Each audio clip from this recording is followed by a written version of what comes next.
حضرت علی فرماتے ہیں ساری دنیا خوش رہتی ہے مگر یہ تین لوگ بڑے ہی پریشان رہتے ہیں۔ پوچھا گیا حضرت وہ تین لوگ کون سے ہیں؟ فرمایا پہلا مددگار جو کسی کا درد دیکھ کر چپ نہیں رہ سکتا،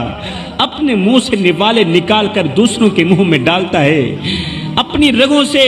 خون نکالتا ہے دوسروں کی رگوں میں ڈالتا ہے، مگر جب اس بیچارے پر برا وقت آتا ہے تو لوگ اس پر دیکھنا بھی گوارا نہیں کرتے، اس لیے یہ ہر وقت پریشان رہتا ہے۔ فرمایا نمبر 2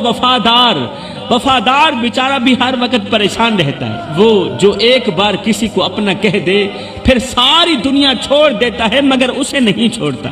لیکن جب وہ اپنی سچائی لے کر قبر میں اترتا ہے، سچائی لے کر قبر میں دفن ہو جاتا ہے تو دنیا اسے ایک اچھا انسان کہتی ہے، اس کے جیتے جی لوگ اسے دکھ دیتے ہیں، درد دیتے ہیں، مگر جب وہ مر جاتا ہے تو لوگ کہتے ہیں اچھا انسان تھا۔ فرمایا نمبر 3 دل کا صاف انسان بھی ہر وقت پریشان رہتا ہے، اگر دل کے صاف رہو گے تو ہر وقت پریشانیوں کی دلدل میں ڈوبے رہو گے، اور یہ وہ 3 لوگ ہیں جو بیٹھے زمین پر ہوتے ہیں، ان کا تذکرہ عرش بری پہ ہو رہا ہوتا ہے۔